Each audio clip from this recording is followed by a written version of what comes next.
नमस्कार दोस्तों, कैसे हो आप सब? आज फिर मैं आपके लिए हाजिर हूँ एक नई कहानी लेके। तो चलिए बिना किसी देरी के शुरू करते हैं हमारी आज की कहानी। एक गांव में एक बहुत ही गरीब सेठ रहता था। गरीब सेठ इसलिए क्योंकि एक जमाने में वो सेठ बहुत ही धनवान था।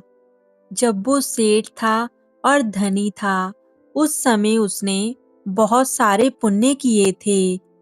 कई गौशालाएं बनाई और कई गरीबों को खाना खिलाया, अनाथ आश्रम बनाए और बहुत सारे पुण्य किए।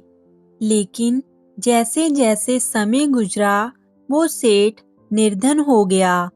एक समय आया कि वहां के राजा ने ऐलान करवाया कि यदि किसी व्यक्ति ने अपने जीवन में कोई पुण्य किए हैं, तो वो अपना पुण्य बताकर उनके बदले में उचित फल ले जा सकता है। यह बात जब सेठानी ने सुनी तो सेठानी ने सेठ जी से कहा, हमने तो बहुत से पुण्य किए हैं, तुम भी राजा के पास जाओ और अपने पुण्य बताकर उनका जो भी फल मिले वो ले आओ। सेठ भी इस बात पर सहमत हो गया और दूसरे दिन राजा के महल में जाने के लिए तैयार हो गया। सेठानी ने उसके लिए रास्ते में खाने के लिए 4 रोटी बनाकर बांध दी और कहा कि अगर भूख लगे तो रास्ते में खा लेना। सेठ राजा के महल जाने के लिए रवाना हो गया। गर्मी का समय था और दोपहर हो गई थी। सेठ ने सोचा कि सामने पानी का कुंड भी है और छाया भी। क्यों ना यहाँ पर बैठकर थोड़ा आराम कर लूं और अपनी रोटी भी खा लूंगा। सेठ वृक्ष के नीचे रोटी रखकर पानी के साथ हाथ मुंह धोने लगा। तभी वहां पर एक कुतिया आ गई। उसके साथ उसके 3-4 छोटे छोटे बच्चे भी थे। वो सेठ के सामने दुम हिलाने लगी क्योंकि उसे सेठ के पास से अनाज की खुशबू आ रही थी। उसको देखकर सेठ को दया आई तो सेठ ने 2 रोटी निकालकर उस कुतिया को डाल दी। वह भी भूखी थी और बिना समय लगाए उसने वो दोनों रोटी खा ली और फिर वो सेठ की तरफ देखने लगी। सेठ ने सोचा कि इसके 3-4 बच्चे भी हैं जो इसका दूध पीते होंगे। 2 रोटी से इसकी भूख नहीं मिट सकती।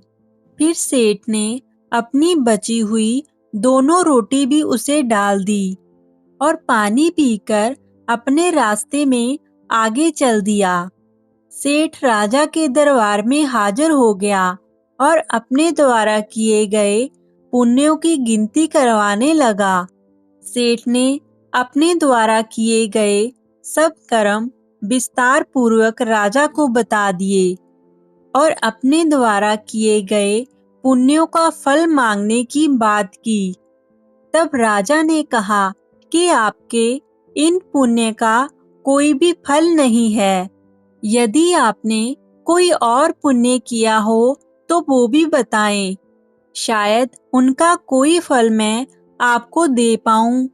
सेठ कुछ नहीं बोला और ये कहकर वापस जाने लगा कि अगर मेरे इतने पुण्यों का कोई फल नहीं है तो गिनती कराना बेकार है और मुझे अब यहाँ से चले ही जाना चाहिए। जब सेठ वापस जाने लगा तो राजा ने सेठ को आवाज लगाई और कहा, कल भी आपने एक पुण्य किया था, वो तो आपने बताया ही नहीं। सेठ ने सोचा कि कल तो मैंने कोई पुण्य ही नहीं किया। राजा पता नहीं किस पुण्य की बात कर रहा है। राजा ने सेठ से कहा, कल तुमने एक कुतिया को 4 रोटी खिलाई थी और तुम उस पुण्य कर्म को भूल गए। कल किए गए तुम्हारे उस पुण्य के बदले तुम जो कुछ भी मांगना चाहते हो वो तुम्हें मिल जाएगा। सेठ ने कहा, राजा जी, आप ऐसा क्यों कह रहे हो? मेरे किए गए पिछले सारे कर्मों का आपने कोई मूल्य नहीं लगाया और एक कुतिया को खिलाई गई 4 रोटियों का मूल्य क्यों? तो इस पर राजा ने कहा, सेठ, जो पुण्य तुमने याद रखे और गिनकर लोगों को बता दिए, वो सब बेकार हैं और जो भी कर्म तुम करते हो और सबको सुना देते हो, वो सब व्यर्थ हो जाते हैं। जो सेवा तुमने कल रास्ते में कुतिया को 4 रोटी डालकर की, वह सबसे बड़ी पुण्य सेवा थी, क्योंकि वह पुण्य करके तुम भूल गए और तुम्हें आज याद भी नहीं रहा। उस पुण्य के बदले तुम चाहे मेरा कितना भी राज्य मांग लो, और वो भी कम है। दान वही होता है जो एक हाथ से किया जाए और दूसरे हाथ को पता भी ना चले कि दान किया है।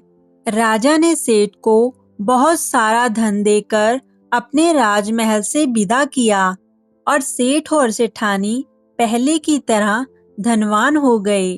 तो दोस्तों, ये थी हमारी आज की कहानी। आपको कैसी लगी? कमेंट में जरूर बताएं। फिर हम आपको मिलेंगे किसी नई कहानी के साथ। तब तक के लिए आप खुश रहें।